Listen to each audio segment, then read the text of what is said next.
ATM card, debit card, credit card, या कितने card हैं और क्या क्या इनका यूज़ है, कोई पता नहीं है आप लोगों को। मैं बताता हूँ यार, एक एक चीज़ का बताऊंगा कि डेबिट कार्ड किसे कहते हैं, एटीएम कार्ड किसे कहते हैं, क्रेडिट कार्ड किसे कहते हैं, इनकी क्या क्या फ़ायदे हैं, क्या क्या नुकसान है। हर चीज़ को हम डिटेल में जो है वो डिस्कस करेंगे और एट द एंड आपको एक चीज़ जो है वो टिप बताऊंगा कि आपके लिए जो कार्ड है वो बेहतर कौन सा है, या मैं खुद जो यूज़ करता हूँ। चलिए जी स्टार्ट करते हैं। सबसे पहले है जी एटीएम।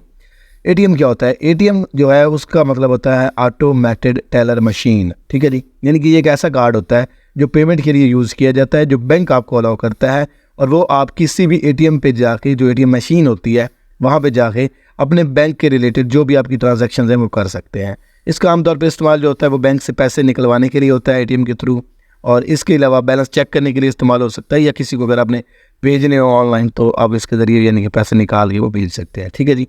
नेक्स्ट है इसका फ़ायदे क्या और नुकसान क्या हैं। तो फ़ायदा तो इसका ये है कि आप कभी भी कहीं भी किसी भी वक्त इसको इस्तेमाल कर सकते हैं। इसके अलावा जो एटीएम कार्ड होते हैं वो आमतौर पे पूरी दुनिया में ये यूज़ हो सकते हैं, आप वर्ल्ड वाइड कहीं भी यूज़ कर सकते हैं। अब इसका नुकसान ये है कि इसमें क्या होता है, डेबिट कार्ड और क्रेडिट कार्ड के जो रिलेटेड होते हैं ना फंक्शंस, वो इसमें बहुत कम होते हैं, जबकि डेबिट कार्ड और क्रेडिट कार्ड में ज़्यादा होते हैं। यानी कि आपको ज़्यादा फीचर्स नहीं मिलते हैं इसके अंदर, और इसके अलावा इसमें कोई कैशबैक नहीं मिलता, कोई रिवार्ड्स नहीं मिलते। यानी कि आपको ना कोई आप ज़्यादा बैलेंस करवाओ या आप उसके पैसे अंदर रखो तो कोई फ़ायदा नहीं होता। नेक्स्ट है जी डेबिट कार्ड। अब डेबिट कार्ड जो होता है ये आपका जो बैंक होता है ना, कार्ड जिसका बंदे का कार्ड होता है उसके बैंक अकाउंट से रिलेटेड होता है, और इसका ये मतलब होता है कि आप कभी भी परचेज़ कर सकते हैं, कोई ख़रीदारी कर सकते हैं, कोई पैसे निकाल सकते हैं जब आपका दिल करता है, ठीक है।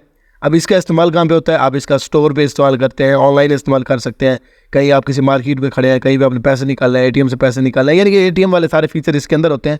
मज़ीद इसमें यह भी होता है कि आपके अकाउंट से रिलेटेड होता है, आप पैसे निकाल सकते हैं। इसके अलावा आपका जो बैंक होता है उसमें से आपकी एक लिमिट होती है, उस लिमिट तक आप पैसे निकाल सकते हैं। फ़ायदे इसके ये होते हैं कि इसमें क्या होता है, स्पेंडिंग लिमिट जो है वो थोड़ी ज़्यादा होती है, और इसमें आप यानी कि ना जो कर्जा वगैरह है वो भी आप इसमें मतलब यूज़ कर सकते हैं, ठीक है। इसके अलावा ये भी जो है हर एटीएम पे मौजूद होता है, और तकरीबन पूरे मुल्क में या वर्ल्ड वाइड मौजूद होता है। अब नुकसान इसकी ये है कि इसमें फ्रॉड वगैरह बहुत ज़्यादा हो जाते हैं, क्योंकि जो डेबिट कार्ड होता है या क्रेडिट कार्ड उसके रिलेटेड, इसके मुकाबले में क्रेडिट का जो फ्रॉड्स होते हैं डेबिट कार्ड में वो ज़्यादा होते हैं, ठीक है। इसके अलावा इसके हैवी चार्जेस होते हैं, बैंक जो है फ़ीस काफ़ी ज़्यादा ले लेता है। नेक्स्ट है जी क्रेडिट कार्ड। क्रेडिट कार्ड एक ऐसा जो कार्ड होता है जो किसी भी फाइनेंशियल इशू यानी कि बैंक वगैरह जो है वो आपको देते हैं, और उसमें होता क्या है, आप अपनी एक लिमिट तक यूज़ कर सकते हैं बैलेंस उधार के तौर पे, लोन के तौर पे, लेकिन आपको फिर इंटरेस्ट लगता है, यानी कि उसका टैक्स लगता है, चार्जेस आपने देने होते हैं। ये भी आप स्टोर वगैरह में यूज़ कर सकते हैं, एडवांस पैसे लेने के लिए यूज़ कर सकते हैं।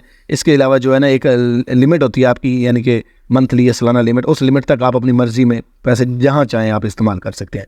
फ़ायदा इसका ये है कि आप कोई भी कैश फ्लो मैनेज कर सकते हैं, यानी कि आपका बिजनेस है तो आपको पैसों की ज़रूरत है, आपने कुछ ख़रीदारी करनी है वो आप कर सकते हैं। और इसमें मज़े की बात यह है कि बहुत सारे रिवार्ड मिलते हैं, कैशबैक मिलते हैं, और ट्रैवलिंग के लिए टिकट्स वगैरह फ्री में मिलती हैं, ठीक है।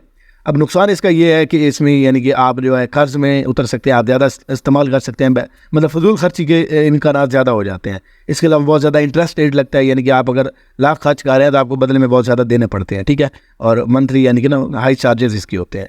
नेक्स्ट है जी प्रीपेड कार्ड। प्रीपेड कार्ड का ये मतलब होता है कि आपके उस कार्ड के अंदर पहले से आप उसमें फ़ंड जो है वो डाल देते हैं, और आप इसको फिर जब तक वो चल रहा है आप उसको चलाते हैं, यानी कि आपकी पॉकेट में पैसे हैं, ठीक है, वो एक किस्म का आपका जो वॉलेट होता है वो है। उसके अलावा ये भी एटीएम पे यूज़ हो सकता है, और इसके लिए किसी बैंक की ज़रूरत नहीं होती, ठीक है। आप कहीं भी ट्रैवल कर सकते हैं, और मतलब आपकी जेब में पैसे आप ले जाना नहीं चाह रहे क्योंकि सेफ़ नहीं है, तो इसको आप यूज़ करके अपना जो है ना वो कर सकता है, लेकिन इसके लिए किसी बैंक की ज़रूरत नहीं होती। नेक्स्ट होता है जी इसके फ़ायदे जो हैं, फ़ायदे यही हैं कि ये जो है ना आपको बजटिंग में हेल्प करता है, आपको मतलब मनी को मैनेज करने में हेल्प करता है कि आपने कहाँ पैसे लगाना है, कितना सेफ़ रखना है कहाँ पे, ठीक है। इसके अलावा क्योंकि ये किसी बैंक के साथ अटैच नहीं होता तो बड़ा इजी होता है इसके लिए ऑनलाइन परचेजेस वगैरह करना। नुकसान इसके ये होते हैं कि एक्टिवेट करने में बहुत ज़्यादा फीस लग जाती है, फिर रीलोड करने में यानी कि बैलेंस दोबारा डालने में, और ट्रांजैक्शन पे भी काफ़ी ज़्यादा चार्जेस इसके ज़्यादा होते हैं। इसके अलावा ये होता है कि जो कंज्यूमर होता है, क्योंकि उसको पता है आपकी जेब में पॉकेट है, तो वो डेबिट कार्ड या क्रेडिट कार्ड के मुकाबले में ज़्यादा पैसे खर्च कर सकता है।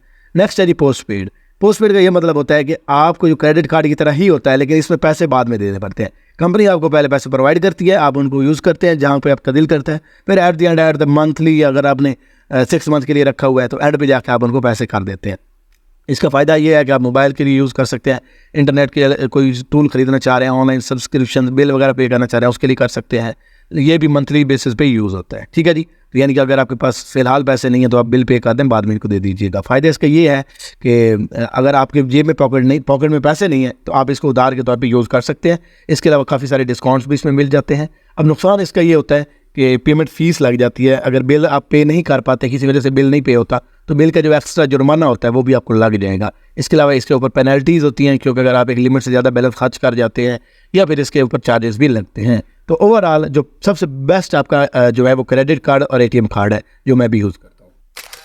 हाँ जी, क्रेडिट कार्ड, डेबिट कार्ड और एटीएम कार्ड का तो आपको पता चल गया। अब अगर आप ये जानना चाह रहे हैं कि कौन सा बैंक पाकिस्तान में रहते हुए आपके लिए बेस्ट है, मीज़ान, HBL, MCB, कौन सा बैंक बेस्ट है, उसके लिए मैंने ये वाली वीडियो बनाई है। ये देखने के बाद आप क्लियर हो जाएंगे कि कौन सा बैंक अकाउंट आपके लिए बेस्ट रहेगा। इस तरह की वीडियोज़ के लिए मज़ीद मुझे फॉलो कर लीजिए, चैनल सब्सक्राइब कर लीजिए। कोई क्वेश्चन है, प्रॉब्लम है, कमेंट में ज़रूर बताएं। थैंक यू, अल्लाह हाफिज़।